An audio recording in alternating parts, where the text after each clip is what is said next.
You know, that constant hum, the questions, the worries, maybe sometimes, yeah, even outright panic about parenting in this super digital world. Oh, yeah. I think we all feel that. It feels like every day there's a new headline, right? Another worry about kids and screens. Absolutely. And it changes so fast. It's tough for parents to know what's reliable info versus just, opinions flying around. Exactly.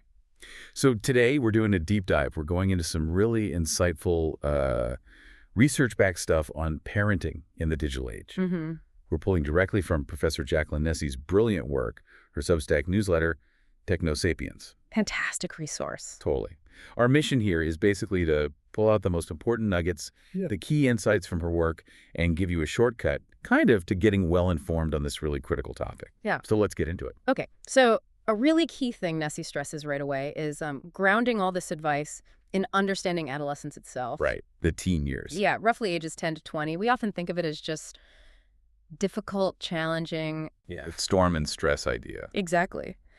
But Nessie's research, and she builds on others like the UCLA Center for the Developing Adolescent, she reframes it. She says these years are actually this unique time of super fast growth, learning, development. It's a huge opportunity, actually, for adults to help shape who teens become. That's such an important shift in perspective. Yeah. Not just getting through it, but seeing the opportunity. Right. It's about working with their developmental needs, not, fighting against them. And she lays out 6 key scientific needs for teens.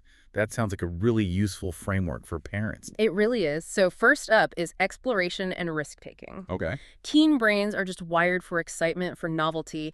So the idea is we should encourage healthy risks. Like what kind of healthy risks? Well, trying a new sport, maybe taking a tougher class at school, or, using their voice online or offline to stand up for something they believe in, things that feel a bit challenging but are ultimately constructive. Got it. Okay, what's next? That leads nicely into the need for meaning and purpose through contribution. As teens develop more empathy, they become really capable of helping others. Mm-hmm. And this can be simple stuff, like supporting a friend who's having a hard time, maybe online, doing chores at home without being nagged, or getting involved in, say, student government or volunteering. It helps them feel like they matter. Right, like their actions have impact. That makes sense. Number 3. Decision-making and emotional regulation. And, we all know teens feel things so strongly. Oh, yeah. The highs are high, the lows are low. Totally. Whether it's excitement over some new trend or just intense frustration about something feeling unfair. So Nessie really highlights teaching them to recognize and manage those big feelings. How do you do that? Equipping them with healthy coping skills, things like distraction techniques, mindfulness, maybe just listening to music, self-care routines. And crucially, we have to model that stuff ourselves. Yeah, that's always the hard part, isn't it? Okay, what else? Then there's support from parents and other caring adults. Even when they act super independent. Which they do. They still absolutely need warmth, our interest, and, appropriate structure. That means clear rules, boundaries, and parents basically knowing what's going on in their lives. Monitoring, yeah. Right. And having other supportive adults, coaches, teachers, mentors, that's also really vital for them. Okay, 2 more. 5th is developing values, goals, and identity. They're actively figuring out, who do I want to be? That's a big question. It is. And they're influenced by everything: peers, family, community, even random TikTok trends, Yeah. So they need some freedom to experiment, but also our support as they explore different parts of their identity: racial, ethnic, gender, sexual identity, helping them do that safely. Right. And the last one. Finally, respect and social status. Teen brains become hyper aware of social standing during these years. So providing healthy ways for them to gain respect, maybe their school achievements, extracurriculars, or just by treating them like competent people whose opinions actually matter. That's incredibly important for their self-worth. Wow. Okay. So understanding those 6 needs really does change how you might approach things. But how does this translate to, the everyday screen time arguments? Well, Nessie says it starts by rethinking what we mean by discipline. Okay. Not just punishment. Exactly. She defines it as your entire system for teaching kids acceptable behavior. And it's built on 3 things: warmth, structure, and effective consequences. Okay, let's break that down. Warmth. Warmth is pretty straightforward. It's showing affection, support, actively building that positive, loving connection. So what does that look like? For little kids, maybe it's dedicated special playtime. For older kids, maybe a movie night or, I don't know, even making a silly TikTok together. Right. These moments, she calls them deposits in the bank. They build trust. I like that. Okay, and structure. Structure means having consistent, predictable limits, rules, and expectations, and being really clear and specific. So not just less screen time. Right. More like, okay, you can play Minecraft for 30 minutes on weekdays, but only after homework's done, and it has to be before 8 p.m., something concrete. And for older kids, she suggests actually involving them in setting the rules, makes them feel more ownership. It's kind of firm but flexible. You need to know your absolute deal breakers versus the things you'd prefer they didn't do but might negotiate on. Okay, warmth, structure, Yeah. and consequences. Yeah. This ties into that learning theory, right? Exactly. Operant conditioning. Sounds technical, but the basic idea, going way back, is super simple. Behaviors followed by a good outcome are more likely to happen again. And one's followed by a bad outcome. Less likely. Precisely. Understanding this is key to guiding kids' behavior online or off. So Nessie breaks down the types of consequences. Yeah, there are 4 main types. First is positive reinforcement. Adding something good, like maybe giving some extra screen time because they finished their chores early without being asked. Okay. Rewarding good behavior. Then negative reinforcement, taking away something bad or annoying, like maybe lifting a screen time restriction for a bit because they clean their room proactively. You're removing a negative rule. Right. Then there's punishment. Yeah. Positive punishment is adding something bad. So if they posted something inappropriate, you might add a new rule, like they now need permission before posting anything on TikTok. Adding a restriction. And negative punishment is taking away something good. This is probably the most common one parents use, like taking away their phone for the rest of the day because they broke a screen time rule. Okay, that makes sense. But Nessie points out a common mistake, right? Yes, a huge one. Sometimes our attention, even if we're scolding or lecturing them, can actually act as positive reinforcement for younger kids. They crave the attention, good or bad. Oh, interesting. So yelling might accidentally encourage the behavior. It can, yeah. And also giving in when they escalate, like having a huge tantrum over the iPad and you finally just give it back to make it stop, that reinforces the tantrum itself. Ugh, been there. We all have. And related to that, she talks about something called the extinction burst. The what now? Extinction burst. It means when you start consistently ignoring an unwanted behavior that used to get attention, like whining, expect it to get worse for a bit before it gets better. Worse. Oh, great. I know, but it's actually a sign it might be working. They're trying harder to get the old reaction. Knowing this helps you stay consistent and not give in right when it feels toughest. Okay, that's actually really helpful to know. It explains a lot about those after-screen meltdowns too, doesn't it? Yeah. Why do kids flip out so much when it's time to turn things off? Nessie's research points to a few key reasons. I mean, first off, it's just hard to stop doing fun things, right? Screens light up the brain's reward centers. True. Also, kids might have temporary problems with executive functions. Switching tasks is hard. Sometimes they might be imitating bad behavior they saw on a show. Oh, interesting. Or maybe stopping interrupts their progress in a game, which is super frustrating. Screen time might be replacing needed physical activity. Sometimes it's just overstimulation, or they have these big feelings, excitement, frustration, that don't just switch off. That makes a lot of sense. Yeah. So knowing why helps us figure out what to do. Exactly. She offers proactive strategies, like experiment with different types of shows or games. Try different ways of stopping. Give those 5-minute or 2-minute warnings. Talk to them about the transition. Ask them, hey, why is it sometimes hard to turn off the iPad? Help them build that self-awareness. What else? Make a plan together beforehand. Like, okay, we'll watch 2 episodes, then it's off. Think about timing. Maybe don't have screen time right before something demanding. Maybe plan a calm activity after screens. Good idea. And the big one, be consistent. Stick to the limits, even with whining. You can validate their feelings. I know you're disappointed, it's time to stop, but hold the line. Right. Consistency is key. Oh, and turn off autoplay. Seriously. If meltdowns are happening all the time, maybe you do need to reduce the overall amount of screen time. Okay. That consistency point feels really important. Which kind of leads us to some specific digital challenges, right? Like, what about the really little kids, ages 5 and under? The guidelines seem super strict. They are pretty strict. The AAP and WHO say basically no screens under 18 months except video chat, then 18-24 month only co-viewing educational stuff, and 2-5 years, an hour or less of high-quality programming. But the reality is often different. Very different. Nessie points out that, on average, 2 to 4-year-olds are getting something like 2.5 hours a day. Wow. Her take, which I find really helpful, is that the specific hour cutoffs can be a bit arbitrary. The real question is screen time interfering with the absolute essentials for healthy development? Which are? Sleep, physical activity, and crucially, that back-and-forth human interaction. She calls it serve and return. Serve and return.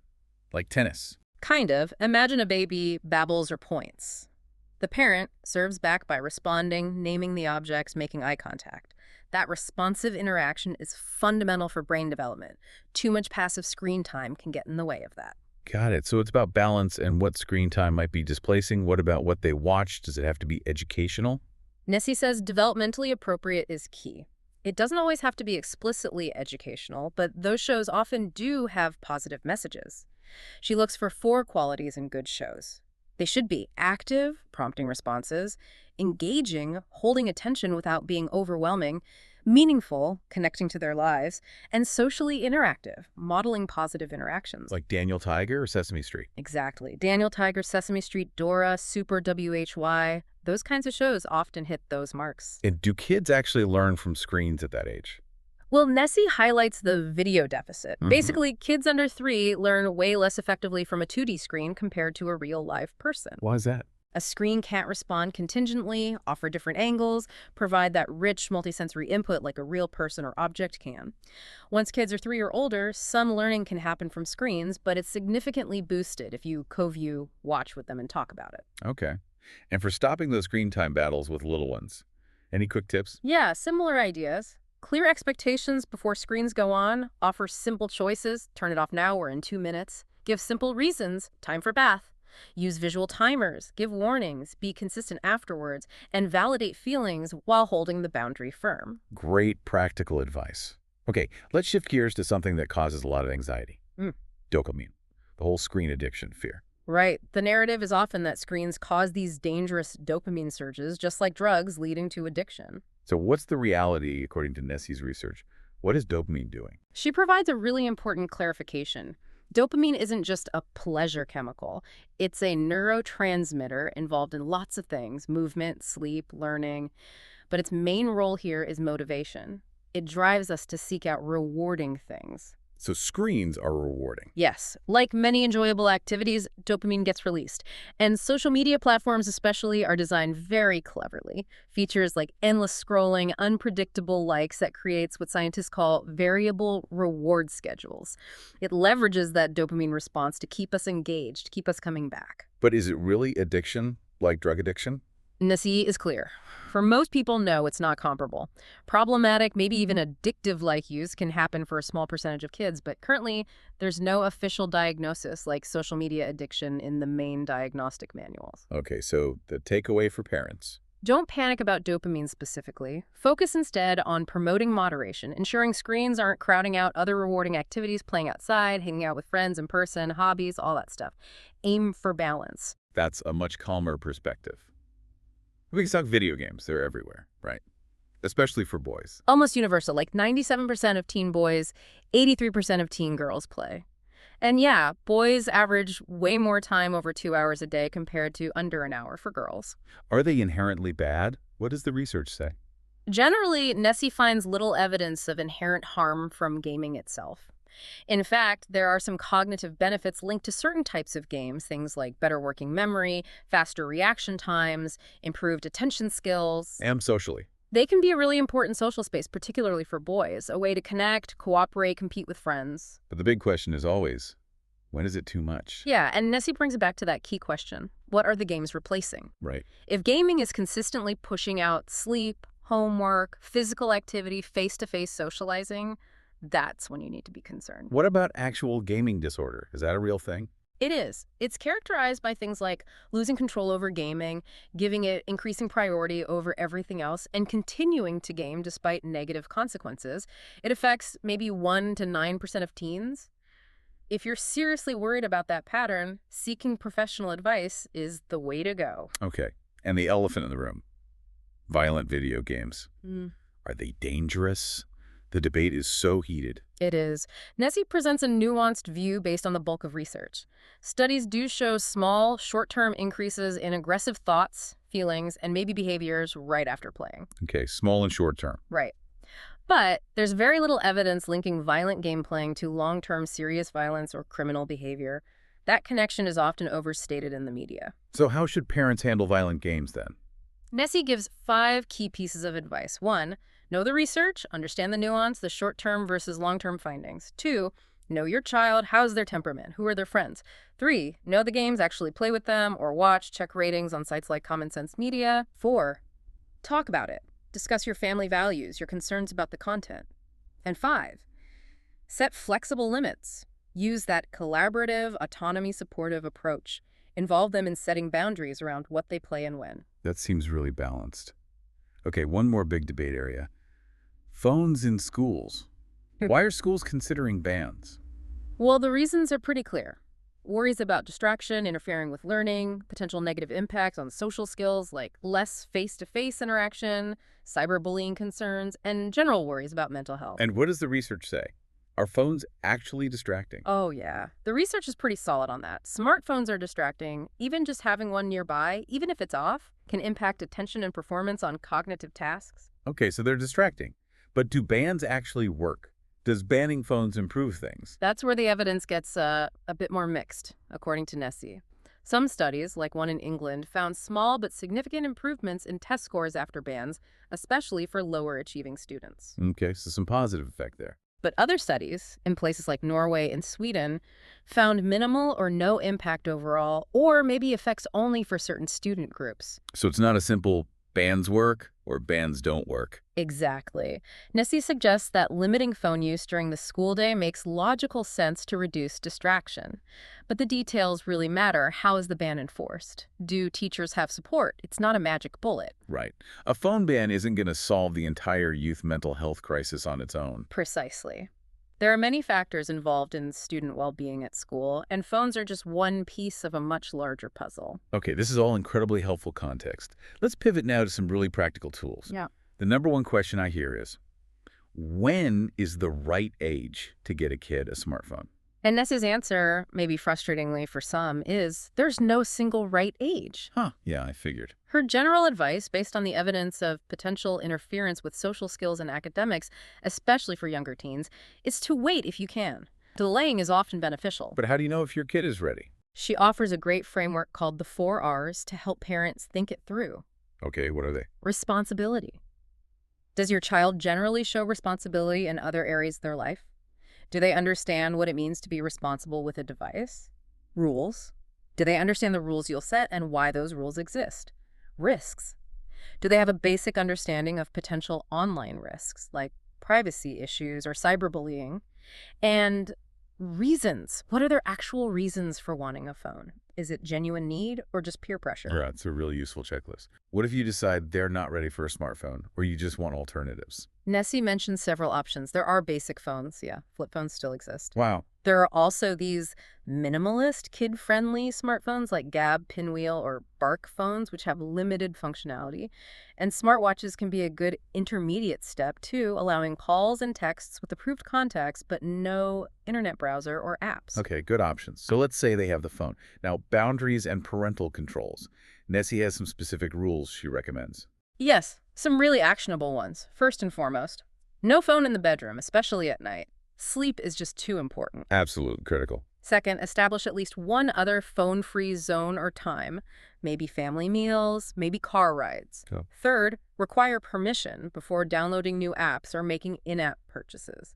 Avoid surprise bills. Fourth, talk constantly about using good judgment, being kind online, choosing positive content, thinking before they post. And fifth, a simple one.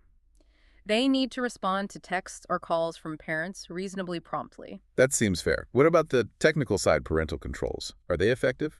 Nessie has a great analogy. Parental controls are like a gate, not a wall. A gate, not a wall. I like that. Yeah. They're useful for slowing kids down, creating barriers, making it harder to access inappropriate stuff or spend too much time. But they're not foolproof. Determined kids can often find workarounds. So don't just set them and forget them. Definitely not. The crucial thing Nessie emphasizes is that setting controls needs to be an ongoing conversation.